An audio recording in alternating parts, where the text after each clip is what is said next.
సంక్షోభ సమయంలోనే ఇరాన్ ఏకతాటిపైకి వచ్చింది. అమెరికా, ఇజ్రాయెల్ సంయుక్త దాడుల్లో ఖమేనీ మృతి చెందాడు. ఇక ఇరాన్లో ఇస్లామిక్ వ్యవస్థ కుప్పకూలుతుందని భావించారు. కానీ ఖమేనీ అంత్యక్రియల ఊరేగింపునకు టెహ్రాన్ వీధుల్లో మిలియన్ల సంఖ్యలో ప్రజలు తరలిరావడం, అక్కడి ప్రజల్లో జాతీయవాదం, దేశభక్తి ఒక్కసారిగా ఉప్పొంగడం మారిన రాజకీయ పరిణామాలకు నిదర్శనం. ప్రభుత్వ మద్దతుదారులు, సాధారణ ప్రజలు అమెరికా, ఇజ్రాయెళ్లపై తీవ్ర ప్రతీకారేచ్ఛతో ఏకమయ్యారు. ఈ సంక్షోభం ఇరాన్ ప్రభుత్వ మద్దతుదారులలో తీవ్రమైన జాతీయవాదాన్ని, భావోద్వేగాన్ని నింపింది. అదే సమయంలో యుద్ధ భయాలు, అంతర్గత విభేదాలు ఇరాన్ భవిష్యత్తును అనిశ్చితిలోకి నెట్టేస్తున్నట్లుగా కనబడుతున్నాయి. మరి దీన్ని Iran supreme leader Mojtaba Khamenei ఎలా అధిగమిస్తారనేది ఆసక్తికరంగా మారింది.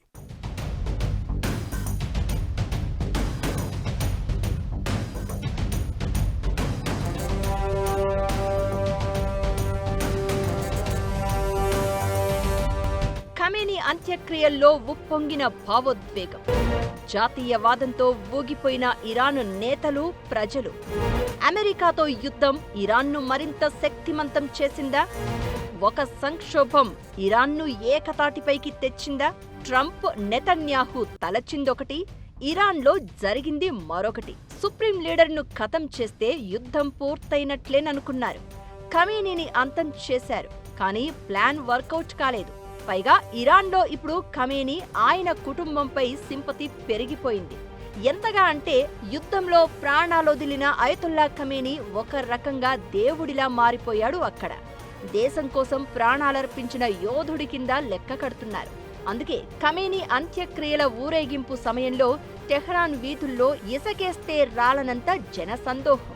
లక్షలాది మంది ప్రజలు ఉవ్వెత్తున తరలివచ్చారు. ఒక జాతీయ విపత్తు లేదా యుద్ధ సమయాల్లో ప్రజల్లో సహజంగానే దేశభక్తి, భావోద్వేగం పెరుగుతుంది అంటారు. ఇరాన్లో అదే జరిగింది.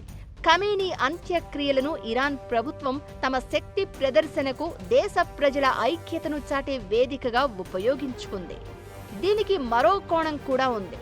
అంతర్గతంగా ఇరాన్ సమాజం తీవ్రంగా విడిపోయి, గతంలో ప్రభుత్వ విధానాలకు వ్యతిరేకంగా హింసాత్మక నిరసనలు జరిగాయి. ఇందులో వేలాది మంది చనిపోయారు. అది ఆ దేశ అంతర్గత వ్యవహారం. కానీ అమెరికా, ఇజ్రాయెల్ యుద్ధం పేరుతో జోక్యం చేసుకోవడం, దాడులకు తెగబడడంతో ఒక్కసారిగా పరిణామాలు మారిపోయాయి. ఖమేనీ మరణంతో రహస్యంగా సంబరాలు చేసుకున్నాయి కొన్ని వర్గాలు.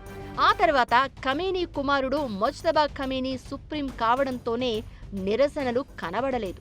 దీనికి తోడు యుద్ధం కారణంగా ఇరాన్లో ఐక్యత పెరిగింది. భావోద్వేగంతో మద్దతు పలికేవారు పెరిగారు.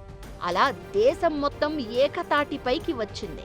అమెరికా, ఇజ్రాయిల్ వైమానిక దాడుల వల్ల ఇరాన్ సైనిక పరంగా, ఆర్థిక పరంగా చాలా నష్టపోయింది. కానీ ఇరాన్లోని ఇస్లామిక్ వ్యవస్థ తన మనుగడను చాటుకోవడానికి ఈ సంక్షోభాన్ని ఒక సదావకాశంగా తీసుకున్నట్లు కనబడుతోంది. ఇరాన్లో పరిపాలనా వ్యవస్థ కూడా ఆ దేశాన్ని ఏకతాటిపైకి శక్తివంతం చేసే దిశగా అడుగులు వేయడానికి కారణం. ఇరాన్ సుప్రీం లీడర్ మరణించిన వెంటనే అక్కడ పాలనా యంత్రాంగం కుప్పకూలిపోలేదు. ఖమేనీ కొడుకు మొజ్తబా ఖమేనీ కొత్త సుప్రీం లీడర్గా బాధ్యతలు తీసుకున్నారు. దీంతో అధికార బదిలీ అనేది సజావుగానే సాగింది. అయతుల్లా ఖమేనీ ఫ్యూనరల్ ప్రొసెషన్స్ చూసి ఇంతమంది జనం వచ్చేసారు, ఇరాన్ అంతా కలిసిపోయింది, 9 కోట్ల జనం ఉన్నారు అనుకోవటం ఒక రకంగా కరెక్ట్ కాదు. ఫిబ్రవరి 28న అయతుల్లా ఖమేనీని చంపేశారు అమెరికన్స్. ఇప్పటికి దాదాపు 4 నెలల టైం అవ్వింది.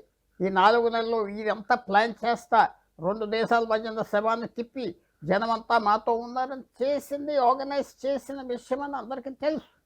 దానివల్ల తప్పు ఉన్నదని చెప్పట్లేదు. కానీ ఇరాన్ సమాజం పూర్తిగా డివైడ్ అయిపోయి విభజించి ఉండాలి. ఇప్పటి నుంచి కాదు, 47 సంవత్సరాలు బట్టి ఒకే పరిపాలన, ఒకే ప్రభుత్వం, ఎలక్షన్ లేకుండా చేసి ఒక వర్గాన్ని తొక్కేశారని అందరు చెప్తున్నారు. వెస్ట్కి తెలుసు, యూరోప్కి తెలుసు, అమెరికాకి తెలుసు. తర్వాత వీళ్ళు ఎలా పరిపాలన ఉంటుంది, దాని మీద ఫ్యూచరు అర్థం ఉంటుంది. కానీ లేకపోతే దీనివల్ల ఏదో బలం వచ్చేసింది, ఇరాన్ సమాజం అంతా ఒకటైపోయి ఉన్నారంటే మాత్రం కరెక్ట్ కాదు. అమెరికా, ఇజ్రాయిల్ చేసిన ప్రతీకార దాడుల వల్ల ఇరాన్లో ప్రభుత్వ వ్యతిరేకత చాలా వరకు తగ్గింది. పైగా తమ దేశ సీనియర్ నాయకుడు, సుప్రీం లీడర్ ఇక లేరన్న బాధ ఇరాన్లో భావోద్వేగం పరంగా అందరినీ ఒక్కటి చేసింది. అందుకే అంత్యక్రియల వేదికలపై అమెరికాకు మరణం, ఇజ్రాయెల్కు మరణం అనే నినాదాలు మారుమోగాయి. మసీదులపై ఎరుపు రంగు ప్రతీకార జెండాలు ఎగిరాయి. డొనాల్డ్ ట్రంప్ నెతన్యాహులను లక్ష్యంగా చేసుకుని ప్రతీకారం తీర్చుకుంటామని ఇరాన్ కవులు, మత పెద్దలు బహిరంగంగానే పిలుపునివ్వడం ఆ దేశం ఎంత ప్రతీకారేచ్ఛతో రగిలిపోతుందో అనేందుకు నిదర్శనం. మొత్తంగా చూస్తే సైనికంగా లేదా ఆర్థికంగా ఇరాన్ ఇప్పుడే శక్తిమంతం కాకపోవచ్చు. కానీ ఈ సంక్షోభం ఇరాన్ ప్రభుత్వ మద్దతుదారులలో తీవ్రమైన జాతీయవాదాన్ని, భావోద్వేగాన్ని నింపింది. అదే సమయంలో యుద్ధ భయాలు, అంతర్గత విభేదాలు ఇరాన్ భవిష్యత్తును అనిశ్చితిలోకి నెట్టేస్తున్నట్లు కనబడుతున్నాయి. మరి దీన్ని Iran supreme leader Mojtaba Khamenei ఎలా అధిగమిస్తారనేది ఆసక్తికరంగా మారింది. ఇన్ని రోజులుగా యుద్ధం నిర్విరామంగా సాగిన అగ్రరాజ్యంతో కలిసి ఇజ్రాయెల్ ఎన్ని దాడులు చేసినా వ్యూహాత్మకంగా ఇరాన్ తన పట్టును కోల్పోలేదు. ఆర్థికంగా, సైనికంగా ఇరాన్ మునుపటి కంటే బలహీనంగానే ఉంది. కానీ మానసికంగా ఇరాన్ మరింత శక్తిమంతమయ్యిందన్నది విశ్లేషకులు చెబుతున్న మాట. ఇప్పుడు ఇరాన్ ముందున్న పెద్ద సవాలు సైన్యాన్ని బలోపేతం చేసుకోవడం. ఎందుకంటే అమెరికా, ఇజ్రాయెల్ దాడుల వల్ల ఇరాన్ రక్షణ వ్యవస్థలు, కమాండ్ స్ట్రక్చర్ చాలా వరకు దెబ్బతిన్నాయి. అయినా రివల్యూషనరీ గార్డ్స్, కుద్స్ ఫోర్స్ కమాండర్లు అంత్యక్రియల్లో పాల్గొనడం తాము ఇంకా బలంగానే ఉన్నామన్న సంకేతాలను పంపినట్లయింది. అంత్యక్రియలను భారీ ఎత్తున నిర్వహించడం ద్వారా దేశాధినేత మారినప్పటికీ తమ ఇస్లామిక్ విప్లవ ప్రభుత్వం ఇంకా స్థిరంగా, బలంగానే ఉందనే సంకేతాన్ని ఇరాన్ ప్రభుత్వం ప్రపంచానికిచ్చింది. కొత్త సుప్రీం మొజ్తబా చేతుల్లో ఇరాన్ భవిష్యత్తు. శాంతి చర్చలు ఫలించి యుద్ధం ముగుస్తుందా? మళ్లీ అంతర్గత విభేదాలు, యుద్ధ భయాలు మొదలవుతాయా? నెక్స్ట్ ఇరాన్ భవిష్యత్తు ఏంటి? అమెరికా, ఇజ్రాయెల్ చేసిన వైమానిక దాడుల వల్ల ఇరాన్ సైనిక మౌలిక సదుపాయాలు, రక్షణ వ్యవస్థలు భారీగా దెబ్బతిన్నాయి. America president Donald Trump Iran సైనిక సామర్థ్యాన్ని తీవ్రంగా దెబ్బతీశామని చెప్పుకుంటున్నాడు. కానీ ఇరాన్లో అసలు సీన్ వేరేలా ఉంది. ఖమేనీ మరణించినప్పటికీ ఇరాన్ నాయకత్వం కుప్పకూలలేదు. అంత్యక్రియల వేళ ఇరాన్ రివల్యూషనరీ గార్డ్స్, ఖుద్స్ ఫోర్స్ కమాండర్లు అందరూ బహిరంగంగా ముందుకొచ్చారు. తాము అమెరికా ఒత్తిళ్లకు తలొగ్గేది లేదని, శాంతి చర్చల్లో తమ పంథా వీడబోమని ధీమా వ్యక్తం చేశారు. అంత్యక్రియల్లో భారీగా జాతీయవాదం, ప్రభుత్వ మద్దతుదారుల భావోద్వేగాలు కనిపించాయి. ఇరాన్ అంతర్గతంగా తీవ్ర సవాళ్లను ఎదుర్కొంటోంది. గతంలో హిజాబ్ నిరసనలు, ఆర్థిక ఇబ్బందుల వల్ల ప్రభుత్వానికి వ్యతిరేకంగా మారిన ఒక వర్గం ప్రజలు ఇంకా అసంతృప్తితోనే ఉన్నారు. యుద్ధం వల్ల దెబ్బతిన్న ఆర్థిక వ్యవస్థను చక్కదిద్దడం, అమెరికా విధించిన కఠినమైన ఆంక్షల నుంచి బయటపడడం కొత్త నాయకత్వానికి అంత సులువు కాదు. నెక్స్ట్ ఇరాన్ భవిష్యత్తు ఏంటి? ఇది 3 కీలక అంశాలపై ఆధారపడి ఉంది. అయతొల్లా ఖమేనీ మరణం తర్వాత వెంటనే కొత్త సుప్రీం లీడర్గా ఆయన కొడుకు మొజ్తబా ఖమేనీ పగ్గాలనందుకున్నారు. కానీ అంత్యక్రియల్లో కనిపించలేదు. ప్రస్తుతానికి భద్రతా కారణాలతో మొజ్తబా అజ్ఞాతంలో ఉన్నారు. మరి దేశాన్ని ఆయన ఎంతవరకు తన కంట్రోల్లో ఉంచుకోగలుగుతాడు అనే దానిపై ఇరాన్ భవిష్యత్తు ఆధారపడి ఉంది. ఓవైపు అమెరికా అధ్యక్షుడు డొనాల్డ్ ట్రంప్ ఇరాన్కు స్పష్టమైన హెచ్చరికలు జారీ చేశారు. తమతో శాంతి ఒప్పందానికి రాకుంటే ఇరాన్పై వైమానిక దాడుల్ని మరింత తీవ్రతరం చేస్తామని అల్టిమేటం ఇచ్చాడు. ప్రస్తుతం ఇరాన్, అమెరికా చర్చలు ఇంకా సాగుతున్నాయి.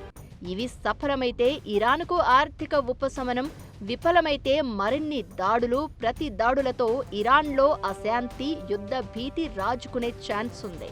అయతుల్లా ఖొమేనీ 1979లో ఉన్న అప్పుడు రాజా ఇరాన్ తోసిసి ఆయన అధికారంలోకి ఇలాగొచ్చి దాదాపు 7-8 సంవత్సరాలు పరిపాలించాడు. పెద్ద పేరు.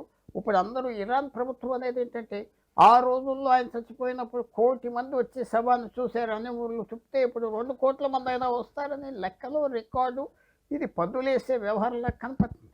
ఇది జెన్యూన్ సింపతి ఉండొచ్చు, కానీ చాలా వరకు ఆర్గనైజ్ చేశారు. అది అందరికీ తెలిసిన విషయం. ఇది లెజిటిమసీ కోసం, ఈ హక్కు ఉన్నది మాకు పరిపాలించడానికి. ఎలక్షన్స్ లేకపోయినా, కోర్ట్స్ లేకపోయినా ఈ హక్కు మాకు ఉన్నది. యుద్ధం చేసి బాగా వచ్చామని ప్రజలు ఒప్పుకుంటున్నారు, అది చెప్పుకుంటున్నారు. ఇలాంటి అన్ని సమాజాలు చెప్పుకుంటాయి. దీన్ని కొంతవరకు సీరియస్గా తీసుకోవాలి. కొంతవరకు దాని వెనకాల ఉన్న బ్యాక్గ్రౌండ్ కూడా మనం అర్థం చేసుకోవాలి. మరోవైపు ఈ యుద్ధం వల్ల ఇరాన్ చమురు ఎగుమతులు, ఆర్థిక వ్యవస్థ తీవ్రంగా స్తంభించిపోయాయి. కొత్త ప్రభుత్వం త్వరగా యుద్ధాన్ని ముగించి అంతర్జాతీయ ఆంక్షల నుంచి బయటపడకపోతే ఇరాన్లో తీవ్ర ప్రజా తిరుగుబాటు వచ్చే ప్రమాదముందనేది నిపుణులు హెచ్చరిస్తున్నారు. మొత్తంగా చూస్తే ఇరాన్ ప్రస్తుతం ఒక అత్యంత క్లిష్టమైన మలుపులో ఉంది. అమెరికాతో ఒప్పందం కుదుర్చుకుని ఆర్థికంగా కోలుకుంటుందా, లేదా ప్రతీకార జ్వాలలతో పూర్తిస్థాయి యుద్ధంలోకి దిగి మరింత నష్టపోతుందా అనేది రాబోయే రోజుల్లో తేలనుంది.